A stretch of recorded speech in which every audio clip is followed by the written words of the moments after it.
자, 공부할게요. 안녕하세요. 우리 아름다운 고향 흥국사 불교대학에서 매주 일요일 화엄경 공부를 하고 있습니다. 오늘은 화엄경 10지품 중에서 127쪽, 지난번에 염해지, 지혜가 불꽃처럼 나는 지위, 보살 부분을 공부를 하다가 말았거든요. 그래서 127쪽에 두 번째 문단부터 공부를 이어가도록 하겠습니다. 이 보살 마하살은 또 이와 같이 생각한다. 이 범부들이 무지몽매하니 얼마나 애처로운가. 무수한 몸이 이미 멸했고 지금도 멸해가고 앞으로 멸해갈 것이다. 이처럼 끝없이 멸할 터인데 몸에 대해 실정을 내지 않아 반사적으로 받는 고통만 더욱 늘어나고 생사의 흐름에서 돌아설 줄을 모른다.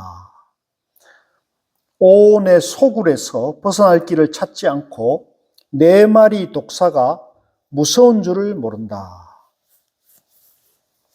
교만과 그릇된 소견의 화살을 뽑지 못하고 탐욕과 정오와 어리석음에 불길을 끄지 못한다. 무명의 어둠을 깨뜨리지 못하고 애욕의 바다를 말리지 못하며 10가지 힘을 지닌 큰 서성을 찾을 줄을 모른 채 악마의 숲속에 들어가 생사의 바다에서 끝없이 떠다니고 있구나. 이제 보살의 입장에서 보면은 이제 범부 중생들이 이제 내가 있다는 착각에 빠져가지고 나와 내 것에 끝없이 집착하고요. 이제 나와 내 것에 집착하는 것 중에 가장 집착이 심한 게 이 몸뚱이에 대한 집착이에요. 몸뚱이.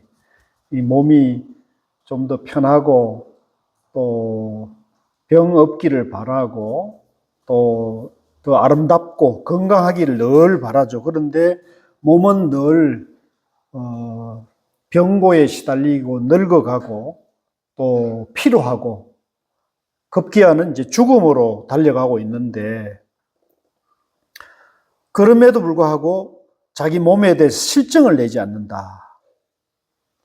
그러니까 이제 이 얼마나 안타까운 일이냐 이런 얘기죠. 그 중간에 오온의 소굴이라는 거는 이제 부처님이 깨닫고 보니까 우리 몸뚱이가 우리 사람의 몸뚱이가 5가지 요소로 이루어져 있다 해서 오온이라 그래요. 5가지 요소는 이제 물질적인 요소하고 정신적인 요소 4가지가 있는데요.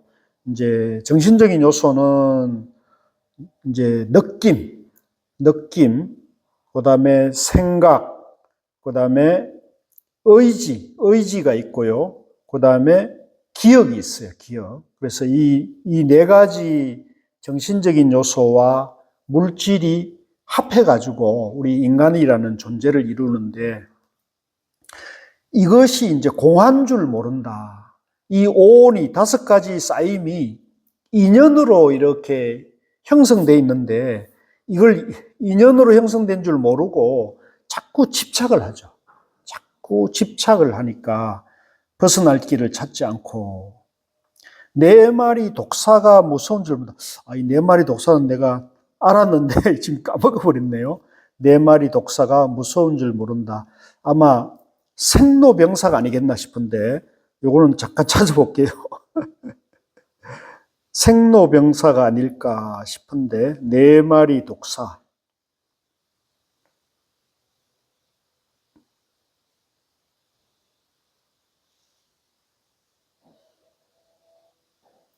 여기 있어. 4마리 독사는 지수화풍이에요. 지수화풍. 지수화풍을 독사라. 지수화풍은 이제 흙과 물과 불과 바람을 이제 4마리 독사라고 하는데 이제 부처님이 깨닫고 보니까 우리 인간은 5가지 요소로 이루어져 있고 이 세상은 지수화풍으로 이루어져 있다 이렇게 보는 거죠. 그래서 4대 오온이라고 많이 써요. 사대를 여기서는 지금 네 마리 독사라고 표현했어요. 네 마리 독사. 오온의 소굴에서 벗어날 길을 찾지 않고 네 마리 독사가 무서운 줄 모른다. 교만과 그릇된 소견의 화살을 뽑지 못하고 이제 결국은 내가 있다고 보면 내가 이제 지혜를 깨닫지 못한 사람은 자꾸 이제 옳다 그러다는 그런 견해에 자꾸 빠지게 되고요. 그 다음에 이제 탐욕과 미워하는 마음과 어리석음, 요걸 이제 삼독이라고 그러죠. 삼독, 세 가지 독. 우리가 깨달음을 하는데 가장 장애가 되는 것 중에 세 가지가 탐진치라고 그래요. 이 탐진치에서 자유로워져야 지혜가 밝아지는데 이 탐욕과 미움과 어리석음에 빠져 있으면은 지혜가 나오지 않아서 하는 일마다 부딪히고 고생길을 들어가게 되는 거죠. 그래서 이제 얼마 전에 우리나라의 권력이 최고 많은 사람이 스스로 고생길에 이제 접어드는 걸 우리가 봤지 않습니까?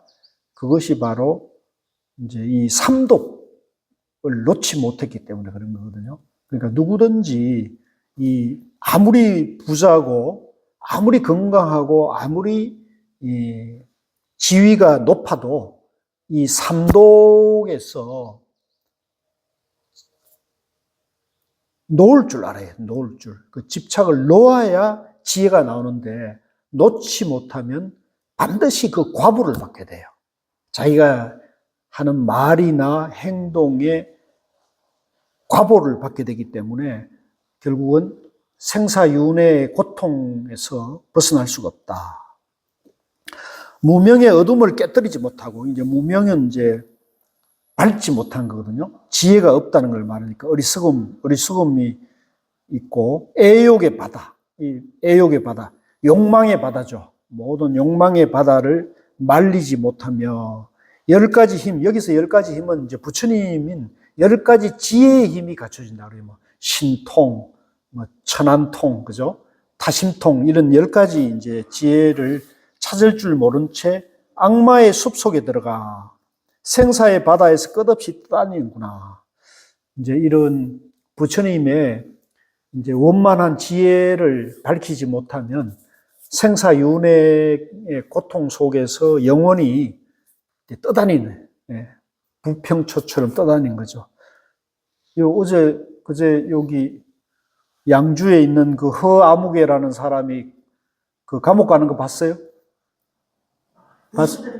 구속됐다고 뉴스 났죠? 예, 내가 맨날 얘기했잖아요. 저렇게 가면 안 된다고.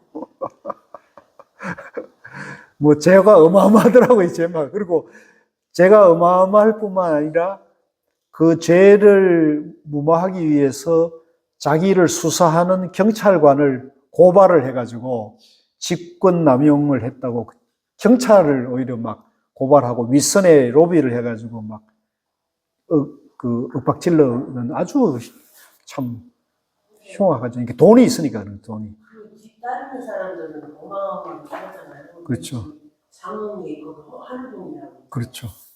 그 멀쩡한 사람들이 그거 따라다니고, 뭐 의사, 뭐 변호사, 뭐 건물주들이 많이 추종 세력이 있대요. 그러니까 참 기가 막히네. 근데 이제 제가 늘 말씀드리지만 허경영 같은 사람도 굉장히 나름대로 공부를 많이 한 사람이에요. 그게 문제예요. 나름대로 막 건강경이나 이런 웬만한 경적 막 통달한 것처럼 한문에 판사하는 거 보세요. 그러면 그런 걸 보면은 사람들이 깜빡 넘어가죠. 근데 그 깜빡 속는 거예요. 근데 이제 그런 사람은, 허경영 같은 사람은 우리가 볼 때는 마구니거든요. 그러니까 마구니도 그냥 보통 사람처럼 공부해가지고 마구니가 될 수 없어요. 상당히 공부를 많이 해서 상당히 나름대로 이렇게 안목이 열려야 남을 속일 수 있는 그런 것이 보이는 거거든요. 근데 이제 이런 사람들은 그런 자기가 이런 안목이 열렸다. 남들이 보지 못하는 걸 본다는 것을 집착하지 말고 끝까지 공부를 해서 자기의 집착과 자기가 공부하는 것마저도 내려놓고 영원한 대자유로 가야 되는데, 내가 이만큼 공부했다, 나는 이게 보인다, 이걸 이제 과시하고 남에게 이제 위세를 떨쳐가지고 그렇지 못한 사람들을 현혹시키는 게 마구니가 되는 거거든요. 그래서 마구니도 공부를 상당히 많이 한 사람이라는 걸 알아야 돼요. 그걸 여러분들이 그냥 보고 이렇게 현혹당해버리면 그 사람들이 갖고 있는 나름대로 기술이 있기 때문에 거기에 이제 놀아나게 되는 거죠. 그래서 저는 그 모습을 보고 너무 안타까웠어요. 아, 저걸 보고 저거에 참 현혹당해가지고 헤어나지를 못하는구나 하는 생각을 했는데, 이제 이런 금강경이나 부처님 가르침을 이제 똑바로 알아야 돼요, 똑바로. 그래서 현혹당하지 않느냐, 이제 바른 공부를 하고 있느냐를 그 판단하는 기준은 뭐냐면, 자기가 이만큼 공부했다, 내가 이만큼 안다는 얘기를 자주 반복하면 그 사람 마구니예요.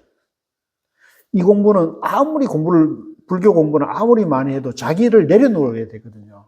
자기를 하심하고 자기가 높은 경지에 도달했다는 것에 대해서 집착이 없고 그걸 과시해서는 안 돼. 그걸 과시하는 사람은 마구니가 되는 거예요.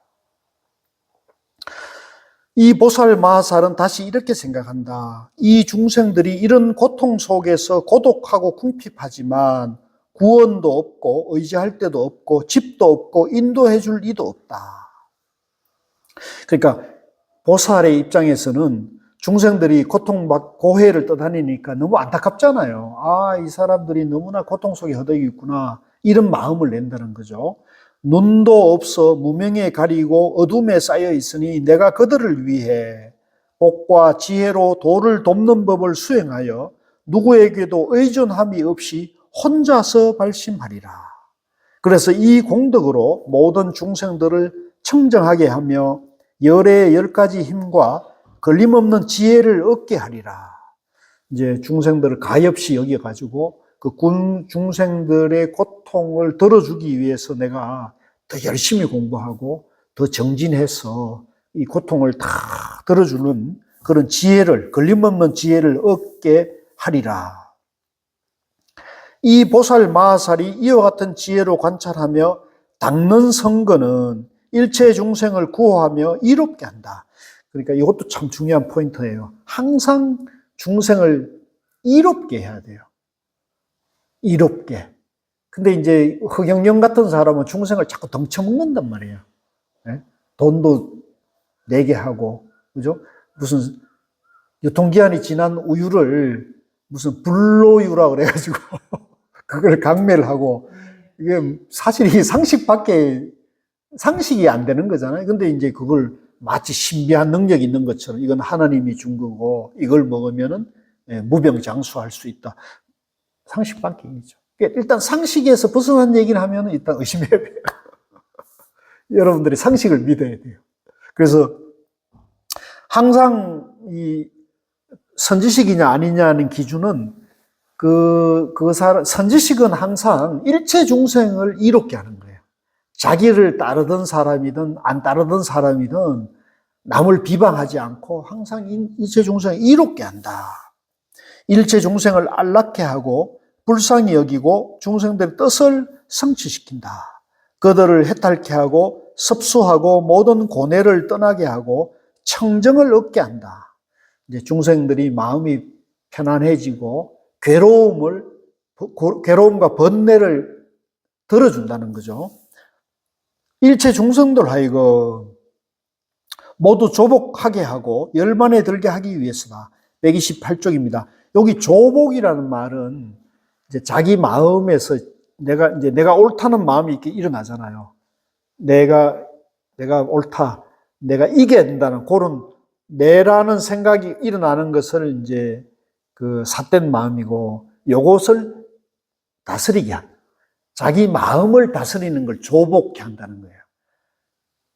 그러니까 부처님 하신 말씀 중에 아주 유명한 말이, 이 세상 사람들을 다 이기는 것보다 자기 마음을 다스리는 사람이 위대하다는 거잖아요. 모든 사람들에게 승리를 성취하는 그런 영웅보다도 자기 마음을 다스리는 사람이 더 위대한 존재라는 거거든요. 이게 이제 부처님 가르침이에요. 자기 마음을 다스릴 수 있어요. 자기 마음의 욕망이나 권력이나 야망이나 헛된 그 생각을 다스릴 수 있는 사람. 그걸 조복하게 하고 열반에 들게 하고, 열반은 이제 영원한 평안, 마음 평안의 열반입니다. 열반에 들게 하기 위해서다. 보살 마하살이 이 제5 난성지에 머물면 이름을 염자라 하는데 모든 법을 잊지 않기 때문이다. 여기 이제 난성지, 이제 5 보살의 10단계 지위 중에서 5번째 지위가 난성. 난성이란 말은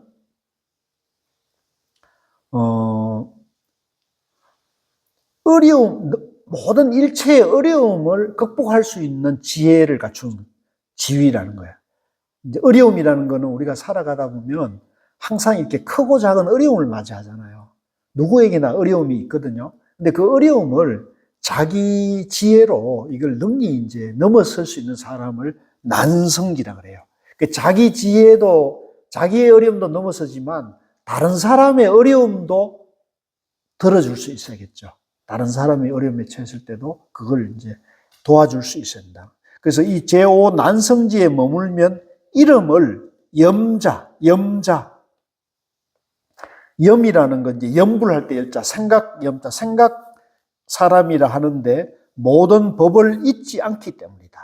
이제 부처님의 중도법을 이제 잊지 않는다. 잃어버리지 않기 때문이다. 이 일을 잘 결정함으로 지혜라 하고 경의 뜻을 알아 차례로 이음으로 유치자라고 하고 스스로 보호하고 남도 보호함으로 참괴자라 하고 계행을 버리지 않음으로 견고자라 한다. 옳고 그른 곳을 잘 살핌으로 각자라 하고 다른 것을 추종하지 않음으로 수지자라 하고 이치에 맞고 안 맞는 것을 잘 알므로 수혜자라 하고 선정을 잘 닦음으로 신통자라 하고 세상의 흐름에 따름으로 방편선교자라 한다. 이제 이 5번째 지위를 성취한 사람은 이제 이런 모든 능력을 갖추게 된다는 거예요. 얼마나 좋습니까? 여기 마지막에 세상의 흐름에 따른다. 이게 중요한 거예요. 이제 어느 시대나 그 시대의 흐름이 있잖아요. 흐름이 있는데 이 시대의 흐름을 거슬리는 사람이 있기 마련이에요. 그러면 시대의 흐름을 거슬리게 되면 그만큼 내가 힘들고 고통을 받게 돼요. 예를 들면 우리가 도도한 강물이 이렇게 흐름이 있는데 그 강물의 흐름을 거슬려고 올라가려고 해봐요. 그거 사실 안 되는 일이거든요. 불가능한 일이에요. 마찬가지로 시대도 시대의 흐름이 있는데 그 시대의 흐름을 볼 것 같으면 우리가 요즘 보면 인터넷 시대라는 게 있고 또 스마트폰, 모바일 시대라는 게 있잖아요. 그러니까 이런 인터넷의 도도한 흐름, 모바일의 흐름을 이제 이걸 내가 안 받아들이고 이러면 삶이 고달퍼요, 편안해요. 굉장히 은행 안 가도 되는데 은행까지 꼭 가서 은행에 가서 줄 서서 일을 처리를 하고 요즘 은행이 계속 줄어들잖아요, 그죠? 은행이 계속 축소가 되고 있고 요즘 뭐 어디 가나 산중에 가서도 모바일로 모든 것들이 처리가 가능하고 이런 시대인데 이 흐름에 따라가야지 가야 돼요. 그래서 이제 제가 아는 분이 이 스마트폰도 없고 그런 분이 계시는데 나는 그게 그렇게 좋게 보이진 않대요. 대학 교수라는 분이 스마트폰을 안 쓰는 거예요. 그리고 나인데 연락하려면 이메일로 연락. 그럼 이메일은 쓰면서 스마트폰을 안 쓰는 건 뭐예요? 그러니까 나는 그게 당신은 뭐 나름대로의 그런 나는 공부에 전념한다는 뜻으로 말씀하시는 것 같은데 그 공부에 전념하는 거하고 스마트폰 쓰는 거하고는 나는 다른 문제라고 보는데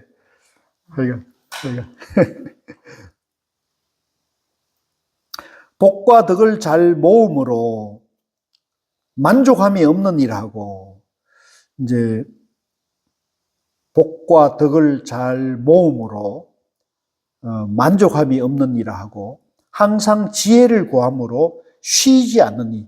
그러니까 이거는 무슨 얘기냐면 내가 지혜를 배우기 위해서 쉼 없이 노력한다는 얘기고요. 이제 복과 덕을 구해가지고 남들을 복과 덕을 베풀기 위해서 쉬지 않는다 이런 얘기로 봐야겠습니다. 대자비를 모음으로 피곤을 모르는 일을 하고 모든 중생을 열반에 들게 함으로 남을 위해 부지런히 닦는 일을 하고 중생 교화하기를 항상 좋아함으로 밤낮으로 딴 생각을 버린 일을 한다. 이제 가서 우리가 이제 이런 부처님 경을 공부하고 이제 법문을 전해주고 또 수행을 안내해 주는데 몸이 이제 그런 역할을 한 사람도 몸이 피곤할 수 있고 바쁠 수 있고 그러잖아요. 그러니까 바쁘고 몸이 피곤해도 그것을 게으르지 않게 잘 활동을 하는 걸 말합니다. 보살, 마하살이 이와 같이 부지런히 수행할 때 보시로서 중생을 교화하고 좋은 말과 이로운 행과 일을 함께 함으로써 중생을 교화한다. 육신을 나타내어 중생을 교화하고 법을설해 중생을 교화하고 보살행을 보여 중생을 교화하고 열의 큰 위력을 나타내어 중생을 교화하고 생사의 허물을 보여 중생을 교화한다. 열의 지혜와 이익을 칭찬하여 중생을 교화하고 큰 신통력을 나타내어 중생을 교화하고 여러 가지 방편의 행으로 중생을 교화한다. 이 보살 마하살이 이와 같이 부지런한 방편으로 중생을 교화하는데 한결같은 마음으로 부처님의 지혜에 나아가며 지은 성근이 물러나지 않으며 뛰어난 행을 항상 부지런히 배운다. 이 보살 마하살은 중생을 이롭게 하기 위해 세간의 학문과 예술을 두루 익힌다. 그러니까 우리가 이제 단순히 불교 경전이나 참선 수행만 열심히 해가지고 지혜만 개발해서는 이 지식이 학문이나 일반 지식 기술을 모르게 되면 가령 예를 들면은 내가 이제 참선을 잘해가 도를 통해도 운전을 하려면 운전을 할 수 있겠어요? 그건 다른 문제예요. 지혜는 뭐냐면 이 만물의 이치를 아는 것인 거라면 운전은 뭐냐면 기계를 작동하는 방법이잖아요. 그죠? 운전은 기계를 작동하는 방법, 그건 다른 문제. 그건 지식이에요, 지식. 그래서 예를 들면 부처님이 깨달았다 해가지고 차를 운전하려면 운전을 배워가지고 운전면허를 따야 되잖아요. 무슨 얘기인지 아시겠죠? 그러니까 부처님이 됐다 해가지고 차도 운전할 수 있고 운전면허 정도 필요 없는 그런 건 아니라는 거죠. 그거는 지식의 영역이다. 그래서 이제 우리가 지혜를 공부하더라도 지식을 갖춰야 된다는 거죠. 지식을 갖추려면 내가 가서 남들을 덜 수고롭게 하면은 운전을 배워가지고 내가 운전을 손수해서 하면은 더 남들 수고로움을 들어줄 수 있으니까 좋죠. 그런 걸 말하는 거예요. 세간의 학문과 예술을 두루 익힌다. 문자와 산수와 서적과 지수화풍과 여러 가지 이론에 모두 통달한다. 또 약과 처방법을 잘 알아서 여러 가지 질병을 치료하고 문필과 시와 문학, 음악 등을 두루 알고 도시와 시골과 가옥, 정원, 샘, 못, 풀, 나무, 꽃, 약초 등을 계획하고 가꾸는데 묘리가 있다.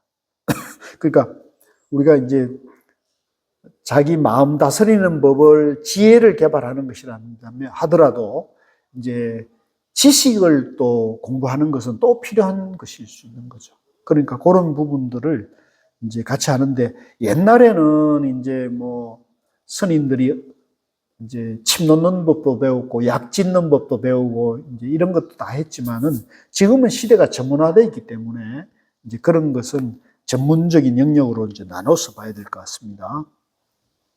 자, 129쪽으로 넘어와 가지고요. 계행을 가지고 선정에 들고 신통과 네 가지 한량없는 마음과 사무량심이라 그러죠. 사무색정. 사무색정은 뭐냐면 밑에 주에 보면은 수행에 있어서 일체의 물질적 속방을 받지 않게 된 경지를 네 단계로 나눈 것. 그러니까 이제 우리도 이 수행을 하거나 깨달아도 물질에 대한 그런 생각이 있을 수 있잖아요. 그러니까 공부가 낮은 사람은 물질의 애착이 아직도 다 놓질 못했던 거고, 공부가 깊어갈수록 물질에 대한 애착, 집착이 가벼워져야 되죠. 그래서 깨닫게 되면은 물질로부터 자유로워지는 거죠. 그래서 물질로부터 가장 자유로워지신 분이 부처님인데, 부처님의 경우는 이제 음식과 모든 그런 집이나 이런 모든 것으로부터의 자유로운 것들을 몸소 증명하기 위해 가지고 매일 하루에 한 끼만 드셨다 그랬잖아요. 그 한 끼도 7집을 차례로 걸식을 했다는 거잖아요. 그래서 그게 이제 완전한 자유라는 해탈이라는 경지를 몸소 이렇게 증명해서 그렇게 사신 거죠. 그렇게 사신 거죠. 얼마든지 부귀영화를 누릴 수 있는 분인데도 불구하고 왜 부처님이 평생 하루에 한 끼 걸식을 하셨느냐. 깨달으면 그렇게 대자유인으로 살 수 있다는 것을 확인해 준 거죠. 몸으로 중생들에게 보여준 거죠.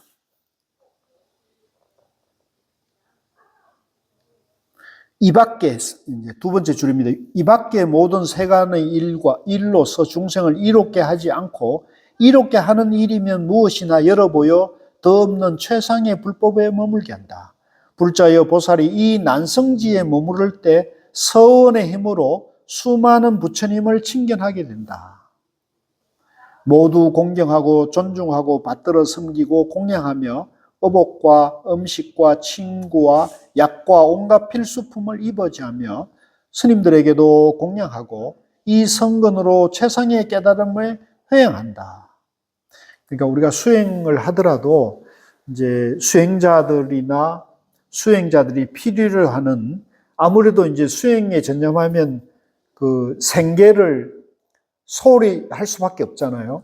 그러니까 그 수행자에게 필요한 음식이나 옷이나 침구나 약 같은 생필품을 잘 이제 공급하고 돕는다는 겁니다. 출가하여 다시 법을 듣고 법사가 되어 이 자리에서 많은 세월을 두고 닦은 성근이 점점 더 밝고 청정해진다. 마치 순금을 자그로서 갈고 닦으면 더욱 밝고 깨끗해지듯이 이 자그라는 것은 인도에서 나온 옥 비슷한 아름다운 돌이라 그래요. 인도에서 나는 조개로 껍질은 흰색 광택이 나서 가라 장식용으로 쓰인다. 마치 순금을 자그로서 갈고 닦으면 더욱 밝고 깨끗해지듯이 이 자리에 있는 보살의 성근도 그와 같아서 방편과 지혜로 생각하고 관찰함으로 더욱 밝고 깨끗해진다. 보살이 이 난성지에 있으면서 방편과 지혜로 성취한 공덕은 아랫자리의 성근으로는 미칠 수 없다.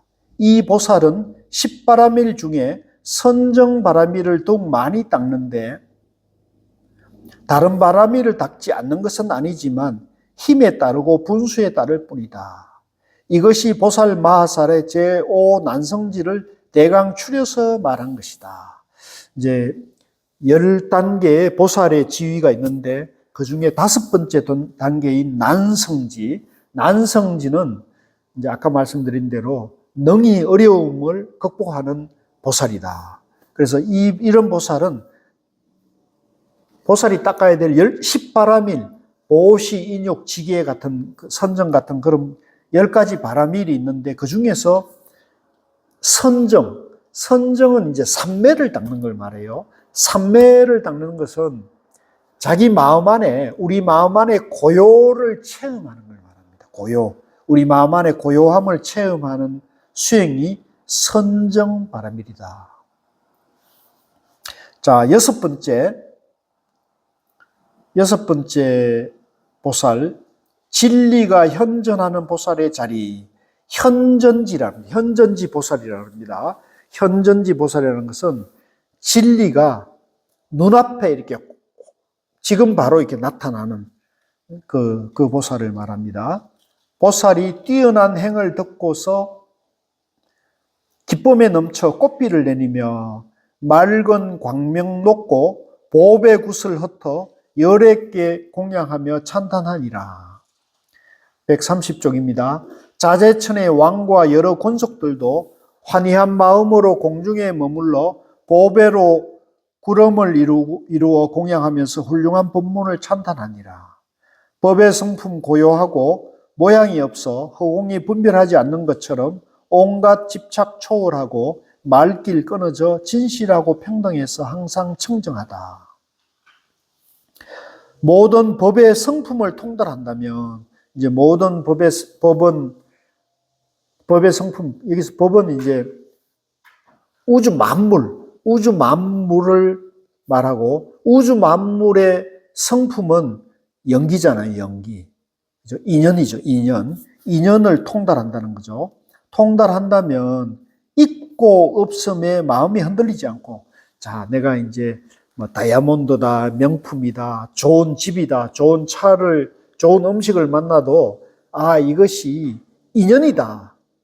인연이다. 이렇게 딱 보면은 바로, 거기에 마음이 흔들리지 않고 세상을 구제하려고 수행하느니 부처님 입에서 나온 참불자여라. 겉모양에 집착 않고 보시를 하며 모든 악을 끊고 계행을 지니고 법에 해가 없으므로 항상 참으며 법의 성품 떠난 줄 알고 정진을 한다. 번뇌가 다하여 선정에 들고 성품이 공한 줄 알고 법을 분별해 지혜와 힘을 갖추어 두루 건지고 모든 악을 없애니 보살이라 한다. 이같이 천만 가지 미묘한 음성으로 찬탄하고 묵묵히 부처님을 우러러니 해탈월이 금강장께 말씀하기를 어떤 행상으로 다음 자리에 듭니까? 금강장 보살이 해탈월 보살에게 말했다. 불자여 보살 마하살이 제5지를 원만히 성취하고 나서 제6 현전지에 들어가려면 다음 10가지 평등한 법을 관찰해야 한다. 131쪽입니다. 모든 법의 모양이 없으므로 평등하고, 이제 일체 만물이 모양이 제각각이지만 그 모양들은 전부 연기로 이루어져 있단 말이에요. 인연으로 이루어져 있기 때문에 그 모양에 집착하지 않는 것이라는 거죠. 그래서 우리가 비유하면은 우리가 동해나 남해나 서해 가면 바닷물을 보면 바다에 수많은 파도가 왔다 갔다 하지만 그 파도가 흔적이 남지 않듯이 모든 수많은 파도가 전부 바닷물이 바람을 만나갖고 일어난 작용일 뿐이란 말이에요.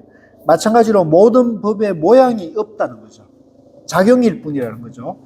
없음으로 평등하고 자체가 없음으로 평등하고 생기는 일이 없음으로 평등하고, 그러니까 그 파도가 일어났다 사라질 뿐이지 그 자체가 실체가 있는 게 아니기 때문에 생기는 게 아니에요. 그러니까 그걸 같이 해봅시다. 불생. 생기는 게 아니다. 생기는 것이 없다. 그냥 현상일 뿐이라는 거죠. 없음으로 평등하고 이루어짐이 없음으로 평등하고 본래 청정함으로 평등. 이제 본래 청정하다는 말은 모든 파도가 본래 바닷물이듯이 우리 마음도 본래 청정한데 우리 마음이 이제 본래 고요하기 때문에 그런 거예요. 제가 아까 우리 마음의 고요를 체험하는 게 선정삼미라 그랬잖아요. 우리 마음이 본래 고요해요, 본래 고요하다고요. 본래 고요한데 이제 자기 마음이 본래 고요한데 고요를 모르는 건 왜 그러냐면 내가 내 본성이 고요하다는 건 줄 모르고 내가 있다고 생각하고 내가 있다고 생각하니까 왔다 갔다 이렇게 오락가락 생각이 오락가락 하니까 자기 본래 고요를 모르게 되거든요. 그래서 우리가 이제 뭐 좋은 경치 좋은 데나 산 높은 데 가거나 고요한 그런 자리에 가면 자기도 모르게 생각이 쉬어지면서 자기 마음속에 고요한 것을 자기가 체험하게 되면은 야, 좋다 이렇게 생각하잖아요. 안 그렇습니까? 예를 들면 우리가 세상에 번잡스럽게 살다가 여기 홍국사 같은 절에 오면 고요해지잖아요. 그 절이 원래 고요하거든요. 내 마음도 본래 고요하기 때문에 그 고요와 고요가 만나면 아, 좋다 이렇게 되는 거예요. 아시겠죠? 그래서 이제 우리가 세상을 살면서 시끄러 복잡하게 살더라도 매일매일 이 고요를 체험하는 사람은 자기 존재의 본성을 알아가지고 지혜를 개발할 수가 있는 거거든요. 그렇게 하셔야 됩니다. 너무 이렇게 일만 하고 너무 이렇게 밖으로 이렇게 보이는 것만 쫓아다니게 되면 그런 사람은 자기 내면의 본성을 놓치기 때문에 쉽게 지치고, 그 다음에 쉽게 지치는 사람은 세상에 좌절하거나 실망하기도 쉬워지거든요. 그래서 자기 내면이 본래 고요하다는 것을 자꾸 체험하고 이걸 개발해가지고 이 본성을 아는 사람은 쉽게 지치지도 않고 끝없는 자기 내면의 잠재력이 나와가지고 세상의 어려움을 능히 극복할 수 있는 그런 지혜와 능력이 나오는 것이 됩니다. 본래 청정함으로 평등하고 희론이 없음으로 평등하고, 이제 희론이 없다는 말은 밑에 보면 희론이라는 것은 아무 뜻도 이익도 없는 말. 요새 우리나라 대통령 후보들이 하는 말들이 보니까 아무 뜻도 없고 이익도 없는 말들을 아무 말 대잔치 같이 보이더라고요. 그러니까 희로운, 쓸데없는 말이 없는 거죠. 쓸데없는 말. 쓸데없음으로 평등하고, 취하고 버림이 없음으로 평등하고, 고요함으로 평등하다. 환영 같고, 꿈 같고, 그림자 같고, 메아리 같고, 물속의 달 같고, 거울 속의 영상 같고, 아지랑이 같고, 화연 같음으로 평등하며, 밑에 화연이라는 줄을 보면은 부처님이나 보살님이 중생을 교화하고 구제하기 위한 수단으로 여러 가지 모양으로 변하여 이 세상에 나타나는 것. 이제 가사, 이제 우리 주변에 보면은, 야, 내가 어젯밤에 무슨 꿈을 봐가지고 그 신기한 그런 것이라고 생각해가지고 그걸 막 자랑하고 막 그런 사람도 있을 수 있는데, 그런 것들이 다 헛개비 같은 거예요. 그냥 그건 꿈이라고 봐야지. 그게 특별히 의미를 부여하는 순간에 우리가 그 장난에 놀아가는 거예요. 착각에 빠지게 돼요. 있고 없음이 둘 아님으로 평등하다. 보살이 이와 같이 모든 법의 자성이 청정함을 권하고, 자, 그 밑줄 거세요. 모든 만물, 만법, 진리도 자성, 그 성품이 청정하다. 본래 고요하다. 본래 고요하고 청정함을 관하여 수순하여 어김이 없으면 제6 현전지에 들어가는데, 밝고 이로운 수순인을 얻고 무생법인을 얻지 못했다. 밝고 이로운 수순인이라는 것은, 내가 이렇게 공부해 나가면 내가 지혜를 밝고 나에게 이롭다는 그런 마음은 명확한데, 무생법인이라는 것은 세 번째 줄을 보면은요, 불생불멸하는 진리를 인지하고 거기에 안주하여 움직이지 않는 것, 아직 그런 능력까지는 얻지 못했다. 이 보살 마하살이 이와 같이 관찰하고 나서 다시 대비로서 머리를 삼고 대비가 늘어나고 대비가 만족하여 세간의 생멸을 관하고 이런 생각을 한다. 이 세상에 태어나는 것은 모두 다 나에 집착하기 때문이니 만약 나에서 벗어나면 날 곳이 없으니라. 그 밑줄 꺼십시오. 아주 중요한 말입니다. 이 세상에 태어나는 것은 모두 나라는 것에 아상에 집착하고 태어나는 거거든요. 그러니까 그렇기 때문에 우리가 생로병사의 괴로움을 받는 거예요. 내가 있으니까. 만약 나에서 벗어나면, 나라는 것에 집착을 벗어나면 자유로워지는 거예요. 그걸 열반이라 그래요. 그러면 생사윤회가 끝나는 거예요. 해탈하는 거예요. 날 곳이 없다. 그러니까 간단한 거죠. 나에 집착하느냐, 나에 집착하지 않고 자유롭게 사느냐. 어떻게 사시는 게 좋겠어요? 어려워서 그렇지. 그러니까 그거를 어렵다 쉽다 이렇게 생각하지 말고, 자꾸 나의 집착을 내려놔야 되는구나, 나의 집착을 떠나야겠구나, 이거를 계속 반복해서 듣고 공부하고, 이게 무의식이 돼요. 무의식화. 네? 이게 굉장히 중요한 거예요. 무의식화가 돼야 돼요.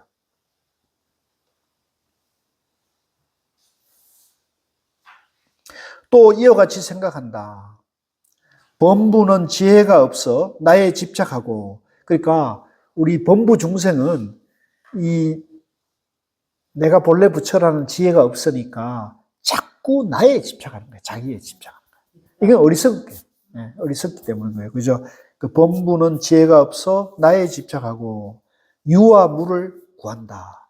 있다와 없다를 구한다. 양비례 떨어진단 말이에요. 부정한 사유로 망령된 행동을 일으켜 삿된 도를 행함으로, 그러니까 이제 허경영 같이 이제 욕심과 물욕과 사욕에 물들으니까 삿된 길을 자꾸 얘기하는 거예요. 아니, 그 사람은 나이가 80 가까이 됐는데 뭔 돈을 그렇게, 자식도 없는 걸로 알고 있는데 뭔 돈을 그렇게 막 해갖고 막 그렇게,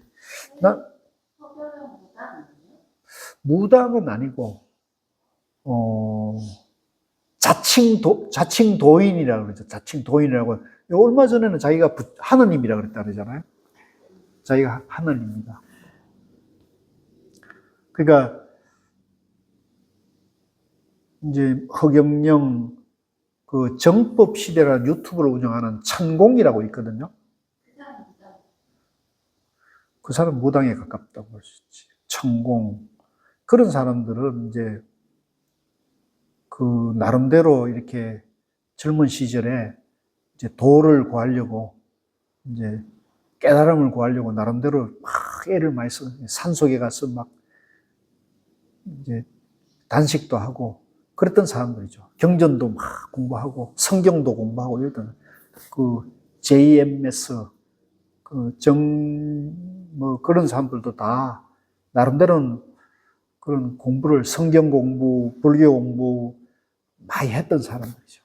그런데 이제 그게 누구든지 조금 공부하면, 누구든지 기도를 열심히 하면은 남들이 보지 못하는 걸 볼 수 있는 그런 것이, 그런 능력이 개발이 돼요. 누구든지. 왜냐하면 우리가 본래 그런 지혜를 갖추고 있기 때문에 그런 거예요.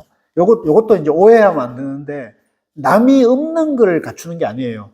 누구든지 그런 지혜를 다 갖추고 있는데, 그런 사람은 어떤 인연 때문에 열심히 나름대로 해가지고 그 지혜가 나타난 거예요.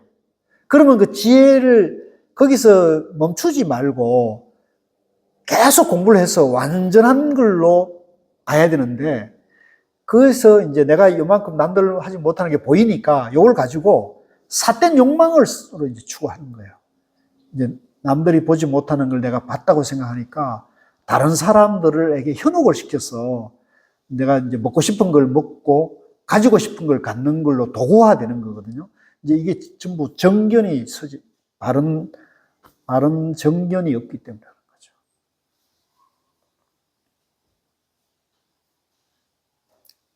이제 저렇게 구속되면 이제 깜방에 가 있어 꽤 이제 죽을 때까지 못 나올 가능성이 높은데, 저 하늘궁은 어떻게 되나?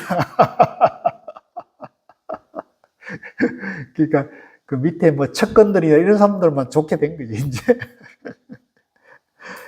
중심형 될 것 같아요. 예? 중심. 아니, 이제 저 사람이 나이가 이제 거의 80 가까이 된 걸로 알고 있는데, 지금 들어가면 그 여러 가지 적으로 봤을 때, 만약에 판사들이나 그 검사나 판사가 정상적으로만 그걸 하면은 상당히 오래 살지 않겠어요? 근데 이제 저런 사람들이 문제가 뭐냐면 이게 있으니까 이제 정관 변호사를 사가지고 그 로비를 해가지고요. 이제 감형을 이제 받는 거예요. 우리나라 지금 법조의 문제 가장 심각한 문제 그거거든요. 그러니까 무전 유죄가 되는 거거든요. 그러니까 저도 이제 직간접적으로 경험했는데, 이제 그 전관 문제가 그렇게 심각한 거죠. 전관료. 네, 전관료.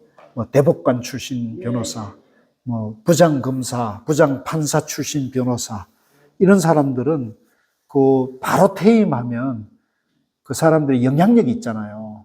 지금 재판부에 있는 판사들이 다 자기 밑에 있어 시봉 들던 사람들이기 때문에 이 사람이 영향력이 약발이 있는 시기가 있을 거 아니에요? 그게 가서 1년, 2년 정도거든요. 그러니까 그 1년, 2년 안에 한 수십억은 기본이고 100억대까지를 이렇게 합법적으로 벌 수가 있다는 거예요. 이게 정관 문제이신. 그러면 그 사람들이 그렇게 돈 벌면은 그 재판이 공정할 수 있겠냐는 거죠. 죄를 수사하고 그 기소해서 재판을 해야 되는데 그게 공정할 수 있겠느냐는 문제가 있잖아요. 50억. 그러니까 그 50 그런 것들이 이제 그런 것들이 이제 문제인데 뭐 그거는 하여간 우리가 어쩔 수 없는. 근데 옛날에도 대순직이 있지 않습니까? 네.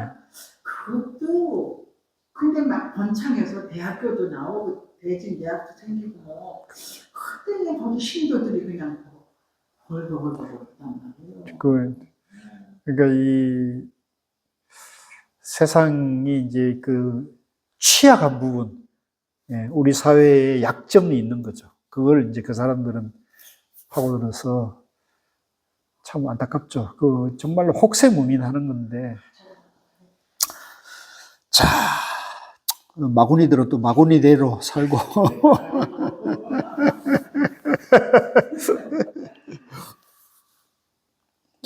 자, 그 가운데입니다. 또 이와 같이 생각한다. 범부는 지혜가 없어 나에 집착하고 유와 물을 구한다. 부정한 사유로 망령된 행동을 일으켜 사도를 행함으로 죄업과 복업과 부동업이 쌓이고 늘어나 여러 가지 행위의 마음의 씨앗을 심는다. 그래서 번뇌도 있고 취함도 있으므로 다시 미래에 나고 죽고 죽음을 가져온다. 이른바 업은 밭이 되고 식은 씨앗이 되는데 무명이 덮이고 애정의 물이 적셔주며 암안의 물을 대주므로 소견이 늘어나 이름과 물질의 um이 튼다. 이 말은 내가 이제 자꾸 잘못된 행동을 자꾸 하면은 이게 업이 되잖아요. 그 잘못된 행동에 따른 그 나의 잘못이 있는데 여기에 다시 이제 인식작용이 있어가지고 이제 잘못된 행동을 했는데 야 이걸 어떻게 모면하지 하면서 다시 꾀를 부리다 보면 또 잘못된 행동을 하는 거죠. 그러면 이제 식은 씨앗이 되는데 여기서 무명이 덮이고 애정의 물을 줘주면 이제 어리석기 때문에 이제 막 뭐 오각하고 이렇게 하면은 그게 다시 업식에 물을 줘가지고 이게 눈덩이처럼 업식이 이제 불어나게 된다는 거죠. 암만이 물을 대줌으로 소견이 늘어나서 이름과 물질의 um이 든다. 이제 조그마한 잘못된 생각이 눈덩이처럼 불어나가지고 업식이 돼가지고 이제 지옥 갈 사람은 지옥을 지은 사람은 지옥 가고 이제 짐승으로 태어날 사람은 짐승으로 떨어지고 그 다음에 이제 하늘나라에 가서 하늘나라로 가는데 제가 늘 말씀드리지만 이 하늘나라 가고 지옥 가는 게 죽었으면 가는 게 아니에요. 살아있을 때도 지옥 가는 사람이 있고 살아있을 때도 저 짐승만도 못한 놈 그러면 그 살아서 짐승 세계에 떨어진 거예요. 그렇게 봐야 됩니다. 그러니까 절대로 우리가 행동을 함부로 하면 안 되는 거예요. 우리 자신의 말도 그렇고요. 우리 자신의 행동, 이 말이나 이런 것들 굉장히 신중해야 됩니다. 그래서 제가 이제 최근에 우연하게 그 어떤 정치인이 어린 시절에 이제 자기 어머님이 해준 얘기를 들려주는데 난 그거 보면 상당히 인상적이었는데 제가 들려드리면 이제 엄청난 탄압과 막 진짜 어마무시한 그런 그 공권력의 난도질 속에서도 쓰러지지 않고 계속 생명을 유지하고 이제 그 항상 밝게 이제 그런 사는 사람을 내가 보는데 저 사람이 왜 저런 어려움을 겪으면 사실은 굉장히 중고에 썰어기 쉽고 그 인상이 바뀌기도 하고 그러는데 그렇지 않더라고요. 그래서 내가 우연하게 그 얘기를 들었어요. 정말 찢어지게 가난한 사람이었는데 어머님이 어린 시절에 그 자기 사주를 가지고 점을 보는 사람한테 가가지고 점을 봤대요. 근데 그 사주 그 점 보는 사람이 그랬대요. 이 아이는 자라서 크게 돼가지고 당신 집안을 먹여 살릴 거라 그랬대요. 그래서 이제 어머님이 그 얘기를 듣고 와가지고 너무 위안이 되잖아요. 어머님이 너무나 아들이 자랑스러울 거 아니에요. 그러니까 아들인데 얘기해 주면서 야야 니는 전파치가 그러는데 네가 크게 될 사람이라 그러더라. 그리고 우리 집안을 먹여 살린다 그러더라. 그런 말을 해주고 어머님이 자기인데 한 번도 험한 말을 안 했대요. 항상 남이 내 이웃집에 싸우고 맞아 들어오고 그래도 야야 니는 아주 크게 될 인물이라 계속 그 얘기를 했대요. 그래서 이제 자기가 어린 시절에 그 얘기를 듣고 이게 커가지고 무의식 속에 자리 잡아가지고 힘들 때마다 어머님이 얘기를 해줘요. 너는 크게 될 인물이라. 그러니까 그런 자기가 시련과 어려움을 닥쳤어도 좌절하지 않고 거기서 나는 크게 될 사람. 나는 그 얘기를 듣고 우리가 본래 부처다. 우리 마음이 본래 청정하다는 거와 유사한 얘기잖아요. 그래서 이제 우리 불자님들이 이런 공부를 해가지고 손주나 자식들이나 이웃에 절대로 좋지 않은 얘기를 하면 안 돼요. 예. 아무리 저래도 좀 아무리 못난 모습이 보여도 너는 잘 될 수 있어. 너는 부처님이야. 너는 너 안에 모든 지혜와 능력이 있어라고 자꾸 그거를 좋은 말을 해줘가지고 그런 좋은 말을 요즘 어디 세상 밖에 나가면 좋은 말을 듣기 어렵잖아요. 그렇지 않습니까? 좋은 말을 자꾸 집에서라도 좋은 말을 듣게 해줘야 돼요. 아시겠죠? 네, 좀 쉬었다 하시죠.